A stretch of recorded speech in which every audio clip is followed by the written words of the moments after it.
Sejam muito bem-vindos a mais um curso. Hoje nós estamos iniciando um novo curso, esse para falar especificamente sobre robôs DeFi. Então, pessoal, bem, primeiro vamos explicar aqui, qual que é a diferença entre o tipo de robô que nós vamos construir e outros robôs. Tá? Qual que é a diferença? Basicamente nós temos dois tipos de robôs no mercado. Um robô é aquele que procura prever os preços futuros. Isso é muito comum para quem já opera Forex, você encontrar esse tipo de robô.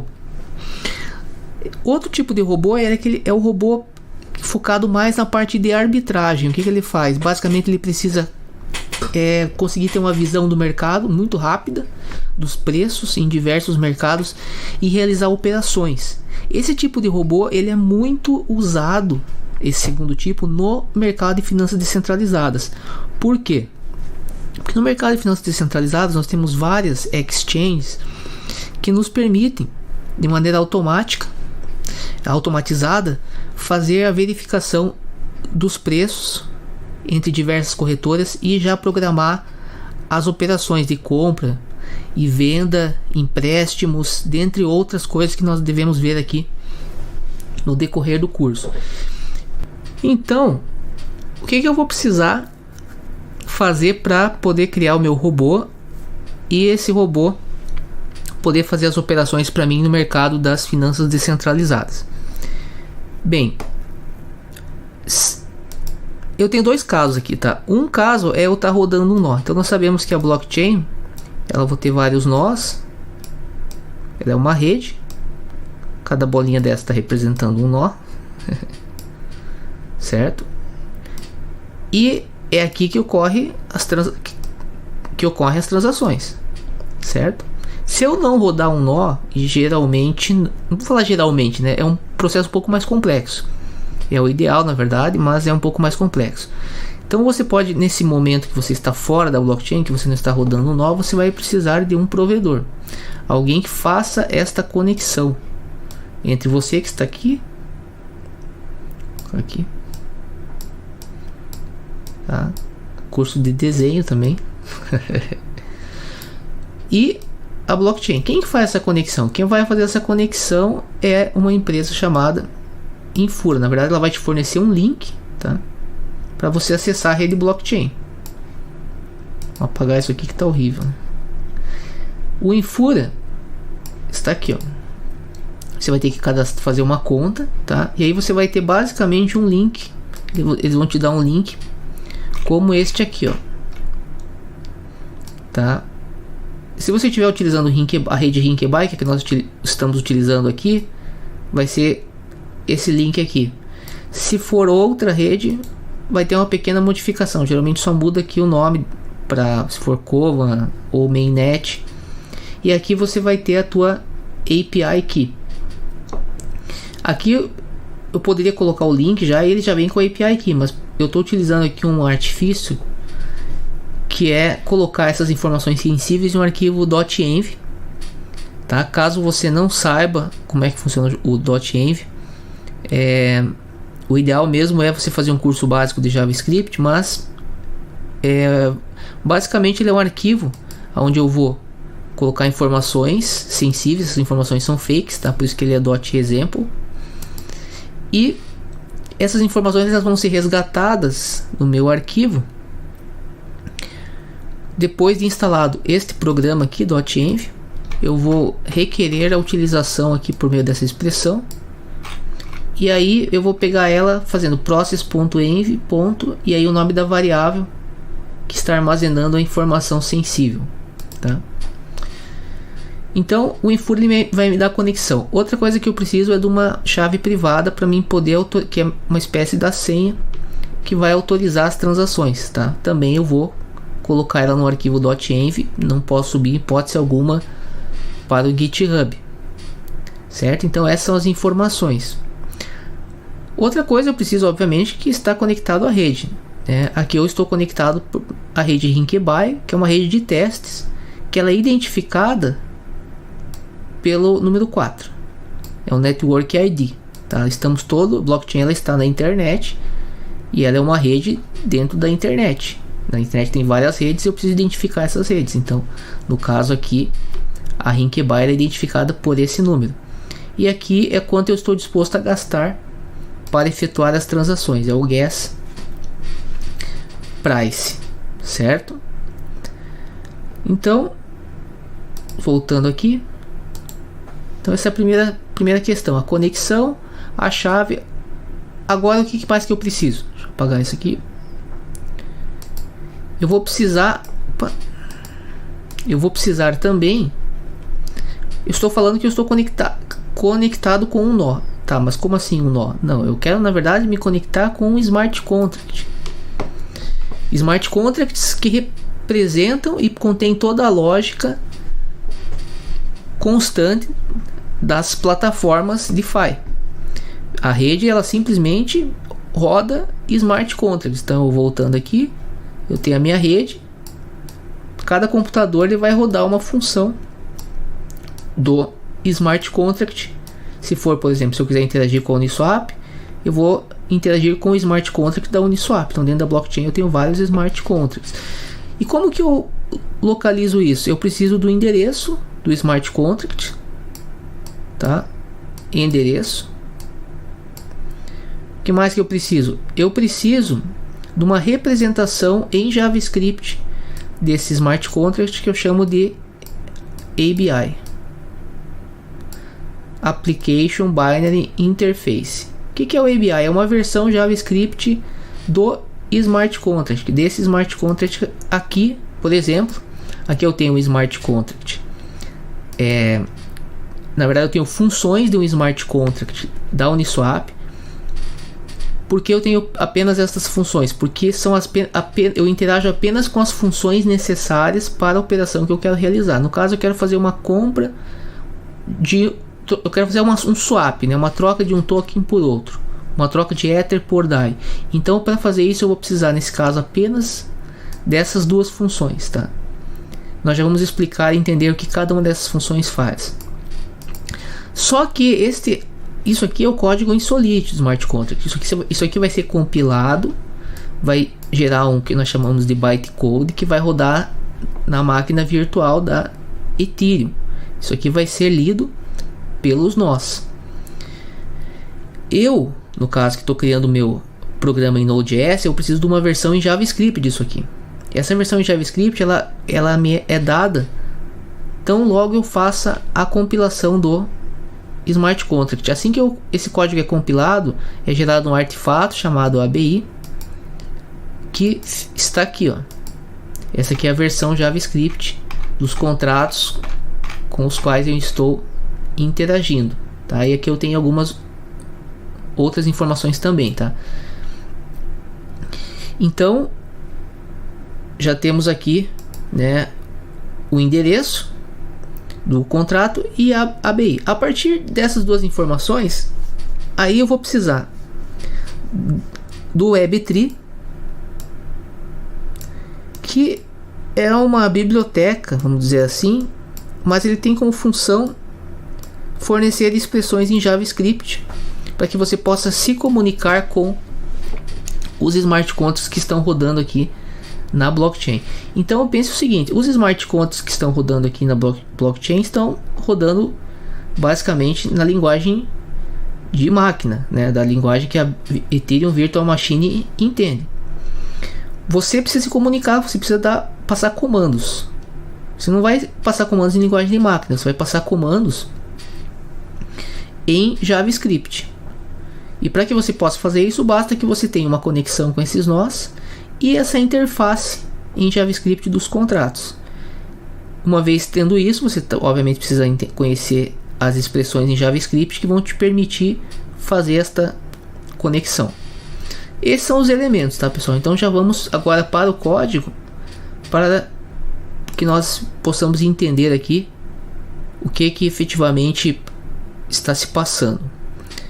Bem, eu vou entrar aqui nesse arquivo. Toda a nossa lógica de negociação está aqui. É um script simples, mas traz muitas informações, por isso que eu acredito que ele é muito interessante para dar o start, tá? Bem, o que eu tenho aqui? Basicamente é uma revisão de tudo que eu acabei de falar, tá? Com exceção do provedor que fica neste arquivo aqui, truffle config, provedor e a senha que fica no .env, assim como a private key. Aqui eu tenho as demais informações. Quais? O endereço dos contratos. Veja que eu estou interagindo com um contrato chamado router que pertence ao Uniswap, do RapidITer, que nós já vamos explicar, e o DAI. Tudo é smart contract, tá, pessoal? Essa é a grande diferença entre as finanças descentralizadas e os robôs aqui que nós estamos montando para um robô centralizado, de corretora centralizada. Aqui sempre a interação é com smart contracts, então eu preciso ter uma ideia das funções do smart contract com as quais eu vou interagir. Então eu já tenho o endereço, e agora e aqui em cima esse artifact require router.sol, ele está me trazendo o que? A versão JavaScript desses 3 contratos, tá? Que estão aqui, ó. Por que ele está me trazendo essas versões? Porque daí ele trazendo essa versão aqui, que está armazenado aqui, eu vou poder interagir por meio da linguagem do Web3. Então eu tenho aqui a parte dos contratos, e aqui eu tenho o endereço de cada um deles, tá? São 3 contratos, 3 endereços. Aqui eu inicio então passando a quantidade de Ether que eu quero utilizar para compra de DAI. Então aqui eu tenho o valor em Ether, e essa função aqui do Web3 ela vai converter este valor para Wei. Nós sempre convertemos para Wei, que é a menor unidade, quando nós queremos fazer interações com a blockchain da Ethereum. E aqui eu vou ter uma função que vai fazer o que? Primeiro, eu vou pegar aqui por meio do get accounts a conta, tá? E aqui eu vou ter vou chamar a versão do smart contract no endereço que está aqui, tá? E aí agora aqui eu tenho a possibilidade de interagir efetivamente com os smart contracts, porque aqui eu tinha eu tinha uma possibilidade, né, de interagir, uma representação do contrato, mas eu não sabia onde ele estava ainda, não estava juntando isso aqui com o endereço. Agora aqui eu já juntei o endereço com a representação dele na blockchain. Agora eu posso sim invocar todas as funções. Como assim funções? As funções que estão aqui, ó. Por exemplo, no caso do router eu tenho 2 funções: swap exact tokens for tokens e a get amount, que nós já vamos entender cada uma delas, tá? Então, beleza. Agora eu tenho aqui. Agora eu já estou começando a chamar as funções. Então veja que aqui primeiro eu estou utilizando já o smart contract do RapidITer. Aqui estou utilizando o smart contract do router, tá? Então, e aqui, ó, já utilizando o smart contract do DAI. Então vamos entender primeiro o que realmente nós queremos fazer aqui, tá? Primeiro, o que é bem, vamos voltar aqui que eu acho que vai ficar mais fácil. O que eu quero fazer? Eu quero fazer 2 coisas. Esse robô ele faz 2 coisas. Ele permite essa compra de um token por outro, e ele permite antecipadamente que eu tenha uma previsão de quanto eu vou obter em DAI a partir de um valor de entrada, no caso que está representado aqui pelo amount in. Então, uma vez passado aqui para essa função a quantidade de Ether que eu quero utilizar para compra e o endereço aqui dos smart contracts que vão com os quais eu vou interagir para fazer o swap, no caso o DAI e o Ether, eu vou ter o valor que vai refletir o valor do mercado em um momento anterior à negociação, tá? Daí você fala, mas você falou Ether e ali tem o W Ether. Nós não conseguimos interagir de forma direta com o Ether na blockchain, porque o Ether ele não está no formato ERC20. Então eu preciso primeiro converter ele, criar um token que é o chamado Rapid Ether. Nós temos um vídeo específico onde nós criamos um fake Rapid Ether. Você pode ver ali, mas aqui inicialmente basicamente nada mais é do que uma tokenização do Ether. E aí, uma vez tokenizado o Ether, eu consigo daí fazer as transações de forma automatizada por meio dos smart contracts, no nosso caso da Uniswap, certo? Então, aqui no smart contract a gente tem toda a lógica minha da negociação, tá? Então, qual que é a negociação? Eu vou colocar uma quantidade inicial, eu vou colocar uma quantidade, o mínimo que eu estou disposto aqui a aceitar de variação de preço. Como assim aceitar de variação de preço? Eu vou fazer quando eu coloco uma quantidade no mercado falando que eu quero comprar aquela quantidade, há uma diferença entre a oferta, vamos dizer assim, e a execução da oferta. Essa diferença de valor tem um termo técnico que nós usamos em finanças descentralizadas e também em outros setores, chamado slippage. O que é o slippage? Basicamente é essa diferença entre a emissão da ordem e a execução da ordem.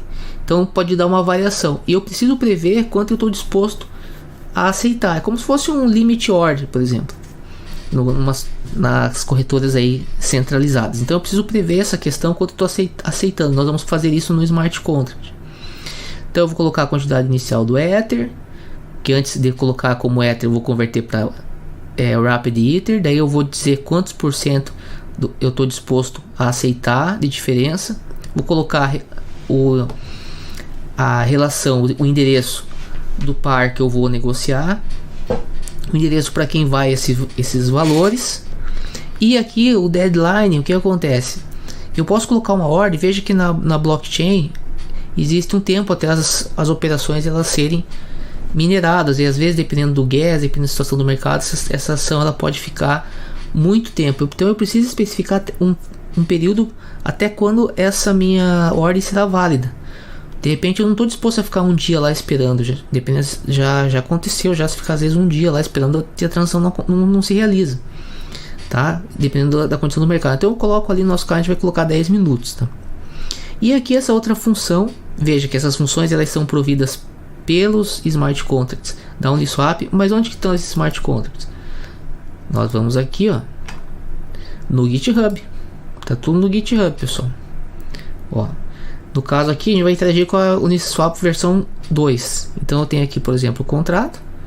O router, ele vai basicamente conter quase toda a lógica aí que eu vou precisar para fazer as minhas interações, pelo menos em termos de compra e venda de moeda na Uniswap.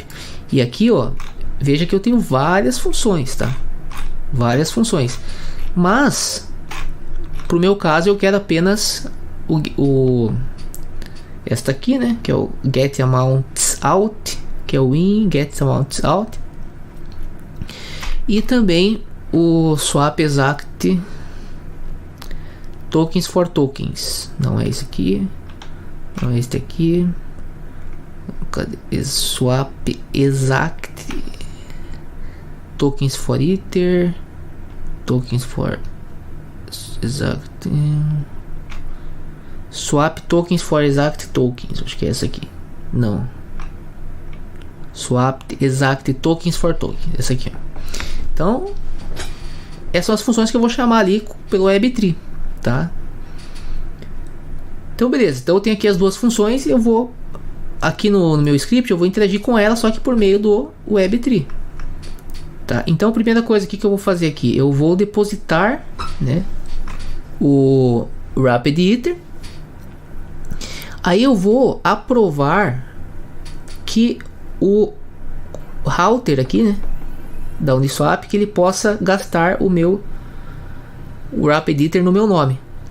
Essa faz parte das funções clássicas do ERC20. Aí você já começa a entender porque que para eu fazer essas negociações eu preciso estar no mesmo modelo, porque eu vou precisar invocar funções.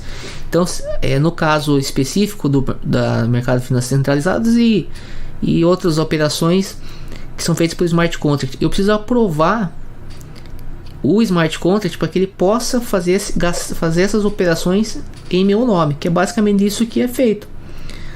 No mercado centralizado, a diferença é que no mercado centralizado, você aprova, se passa essa prova, esse depósito para uma pessoa que você não sabe o que ela vai fazer com o teu dinheiro. Aqui você faz o depósito em um smart contract, que não tem prima facie, né? Não tem, que ninguém tem acesso e consegue modificar o código. Aqui eu tenho aqui a estimativa do valor, então por meio dessa função getAmountsOut, eu estou passando os parâmetros, tá? Que foram, veja que isso aqui nada mais é do que as funções que estão no smart contract, só que em sua versão JavaScript. Aqui a tolerância, eu vou colocar 10% menos, tá? O máximo que eu vou aceitar é 10% menos. Então o que eu faço aqui, ó, eu vou pegar o segundo elemento do array e utilizando aqui, ó, antigamente a gente precisava ter uma biblioteca, né? Agora na versão aqui nós estamos utilizando do Solid, nós não precisamos mais. Então nós já temos aqui essas funções, esses métodos que fazem as multiplicações e divisões, etc. E basicamente isso aqui tudo significa que vai no final aqui, vai me dizer que eu quero aceitar apenas o máximo de 10% a menos do que foi previsto por meio da função que nós vimos aqui, né? A função, cadê a função? GetAccounts, aqui ó, getAmountsOut, certo? E aí depois, tá aqui eu tô chamando daí a função que vai efetivamente fazer o swap, tá? Onde eu passo a entrada, passo o valor mínimo que eu estou disposto a aceitar, o caminho aqui, né? A relação entre os dois. E aqui eu também faço aqui como o endereço, né? Que é o admin, que vai receber os valores. E aqui, basicamente, primeiro eu converto milissegundos para segundos. Depois, aqui recebo um número decimal. Converto o número decimal para inteiro por meio do math.floor. E aí acrescento 10 minutos, tá? 60 vezes 10 aqui. E aí, veja bem, eu vou ter aqui, ó, inicialmente um saldo antes de efetuar a transação, tá? Com base aí no valor inicial, antes da ordem ser executada. E quando a operação for executada, eu vou ter um outro valor. E aí o que eu quero fazer? Como eu vou saber a performance da minha ordem? Por meio dessa operação aqui. Então eu vou utilizar tanto o valor previsto quanto o valor efetivamente aferido, vou relacionar eles, e quanto mais próximo o resultado for 1, significa que mais próximo a previsão se aproximou do resultado, ou seja, menor foi o slippage, ou no nosso caso aqui provavelmente nós nem vamos ter, porque nós estamos em rede de teste. Então se nós tivermos, por exemplo, o número 1, significa que não tive nenhum slippage, certo? Tudo seguiu conforme o previsto. Então basicamente é isso, pessoal. E aí para rodar esse script, basta nós utilizarmos, abrirmos aqui a linha de comando, tá? Eu vou entrar na pasta que está aqui, chama bot uniswap, e aí eu vou digitar aqui truffle, que esse aqui é um projeto truffle, tá? Eu gravei um vídeo anterior falando um pouco sobre truffle exec, e aí eu vou colocar scripts. E aí eu vou colocar aqui, ó, o nome do script. Qual que é o nome do script? Eu entrei aqui na pasta script. Opa. Ó, o nome é trade.js. E aí eu vou colocar aqui trade.js. Vou dar o enter. E agora eu vou aguardar. Se eu tiver o número 1 aqui, significa que a operação ela foi feita. Opa. Deu errado aqui. Ah, sim, claro, tem que especificar a rede, né? Então é truffle exec scripts barra trade.js. Agora preciso colocar a rede que eu vou utilizar. Network, no meu caso aqui é Rinkeby. E agora aguardo. Se tiver o número 1 aqui, significa que a quantidade que eu coloquei ela de fato correspondeu ali, a que foi prevista, correspondeu na prática, ou seja, a expectativa correspondeu à realidade. E provavelmente a gente vai ter um aqui mesmo. E o DAI, para quem não sabe, ele é uma stablecoin vinculada ao dólar. Então o DAI ele é para representar $1. Claro que tem algumas oscilações, mas a ideia é que fique sempre muito próximo de $1 o valor, tá? Vamos aguardar, demora um pouquinho até a operação ser processada. E aí, pessoal, aproveitando que estamos aqui com o intervalo até sair a operação, deixe os comentários aí se vocês estão entendendo. Ó, saiu o número 1, então ó, deu certo, o robô está funcionando, realizamos uma compra de DAI por Ether em um valor que seguiu aqui praticamente com zero de slippage, totalmente aqui conforme a teoria, né? E aí, caso vocês queiram vídeos mais básicos, deixem o seu comentário, caso você não tenha entendido alguma coisa, que nós vamos, conforme vai havendo interesse, né, no canal, nós vamos aí nos adaptando. E a ideia é que realmente vocês entendam, tá? Obviamente que para quem já conhece Node.js, vai pegar esse código aqui e vai fazer tranquilo. Com a questão do Truffle, são apenas algumas configurações. Aí se vocês quiserem uma aula específica sobre Truffle, embora tem muito material na internet, eu acredito, dessa parte em mais básica, tá, pessoal? Então é isso, código no GitHub. Dúvidas, seguimos aí estudando juntos, beleza? Um grande abraço e até a próxima.